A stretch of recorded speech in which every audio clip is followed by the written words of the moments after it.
Welcome to today's REI Weekly Lesson. I'm your host, Greg Helbeck. On today's podcast, I'm going to talk to you about how do you build a buyer's list for your wholesaling business. So before I get into that, if you're not familiar with me, my name is Greg Helbeck. I've been a full-time real estate investor now for over 8 years. I've done well over 200 houses. We got a relatively big business back on the East Coast. And everything you're going to learn on this podcast, whether it's a REI deal breakdown or like today, an REI Weekly Lesson, is from real world experience, not regurgitated theory out of a book. So today I'm actually going to talk about the top 3 ways to build a buyer's list in your local market if you are a wholesaler. So first things first, a buyer's list. What is a buyer's list? It's simply just a list of buyers in your local area that are willing and able to buy wholesale deals from you, so you don't have to scramble and try to find people after you get a property under contract. If you can build this buyer's list up, once you have wholesale deals, you can literally email them or text them to this list. And if it's a good deal, 9 out of 10 times it's going to sell without a lot of resistance. So what is the first way to build a buyer's list? What was my favorite way to do it? If I was going into a brand new market, I had no idea what I was doing in terms of buyers. This is the first thing I would do. I would actually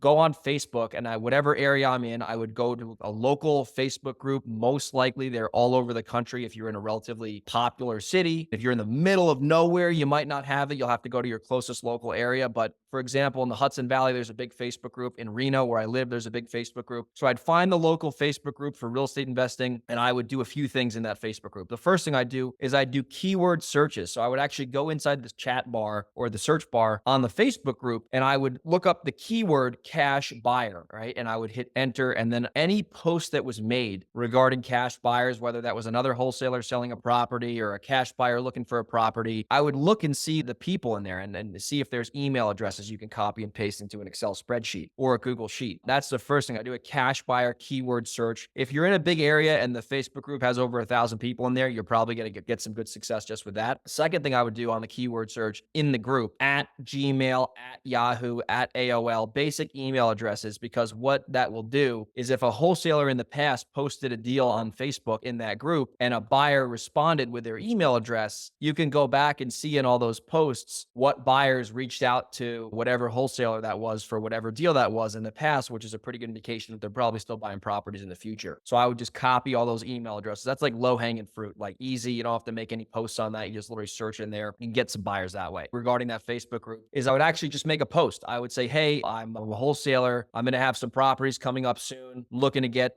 some buyers who are interested in buying in these specific areas. I would just put some local areas in there so they don't think you're some just random schmuck from out of town. And generally speaking, you're going to get some buyers to respond to you for that. And then the third thing regarding the Facebook group, and this is actually the easiest way to get a lot of buyers, but you need a deal for this, is when you actually have a property under contract in that area, you make a post in that group and you say, hey, I have a deal in this area at this price. If you're interested, send me your email in the comments or DM me your email and I'll get you all the information. That's going to get you the most buyers, but you need a deal in order to do that. And then the thing is, you're going to get those emails whether you sell to that buyer or not. And you can store those emails, like I said, in a spreadsheet. So the next time you have a deal, you already have their email address. You don't have to make that post. Way number 1 to get a good buyer's list. Thing number 2, this one is one of my favorites when I'm working in an area that I'm not familiar with. Like I remember a couple of years ago, we were doing some deals in like Reading, Pennsylvania, and I had no buyers there. So what you can do is you can go into whatever area you're trying to wholesale in and go to redfin.com, and you could do the MLS if you have the MLS, and you actually do a search for all the properties that have sold within the last 2 months or 3 months or a month, whatever you decide. And you sort the properties that have sold from cheapest to most expensive. And you look at the cheapest properties that sold, not land, like actual houses or duplexes or condos. And most likely those are going to be investor deals if they're selling for cheap. That's how it works. And you want to actually get in touch and see who the buyer's agent was who bought that property, and reach out to that buyer's agent and see if you can add them to your buyer's list for any deals you have in the future. And the cool thing about that is, yeah, you'll have to probably pay them a commission, which is no problem at all because they're bringing you a buyer. However, one buyer's agent might have 5 to 20 buyers that they work with. So that one contact could literally give you 5 to 20 different buyers. So that's a huge hack. You go to the cheapest properties that sold on Redfin or the MLS, you reach out to the buyer's agents and you tell them, hey, I have a wholesale deal coming up soon. I'm looking to sell it to a buyer. I saw that you sold your property to this buyer, or I saw you represented a buyer on this property.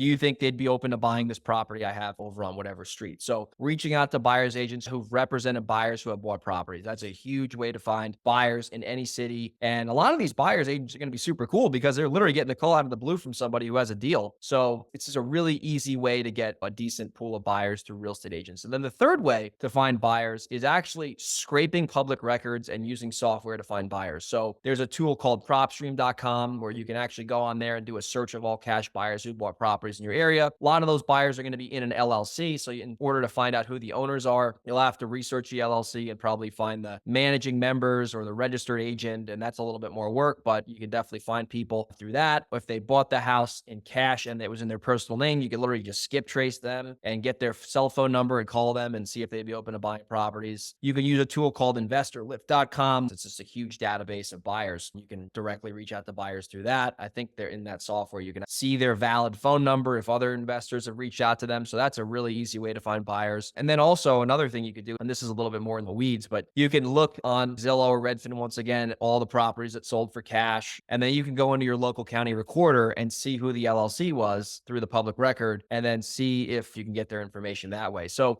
those three ways are the easiest way to build a buyer's list. The other way you could do this, and this is, fairly straightforward as well, is you can find another wholesaler who's successful in that market and offer to JV with them your first 5 deals. And as they sell their deal or your deal to their buyers, you're going to obviously know who the buyers are because they're probably going to tell you. And then you can always add those buyers to your list for deals in the future after you finish your JV stint with them. But don't just try to poach your buyers right off the bat. Definitely do 5 or so deals with them. And then every time you guys sell a property, get the buyer's information. So when you go off on your own, you have those buyers that you've already known who bought properties through you and the JV partner. But those are some of the easier ways to do it. Another good way you can do this is you can reach out to your closing attorney or your title company, depending on what state you're in. And you could just say, hey, listen, who's a client of yours who buys properties for cash? And most likely they're going to give you that information because, if their client buys a property, they're going to ultimately get that title or attorney business. And then one more way I'll share just as some bonus ways is you can go to the local real estate investing club, wherever you are in whatever city you're in, and just literally tell everyone you're newer to wholesaling and you're looking to build up some buyers. And if anyone here is an actual buyer, give me your information and I'll add you to my list. The key here with this is you always want to make sure when you have the buyer's information, preferably their email address. If you have their cell phone number, great, but I like to do everything through email for the most part. You always want to take that information and put it in some sort of a database, whether that's an Excel spreadsheet, a Google Sheet, or I use a software called Active Campaign, which is an email marketing software. You don't want to just have these emails sitting out in the middle of nowhere. You want to put them in some sort of a spreadsheet, at least, if not an email software, where you can house all these buyers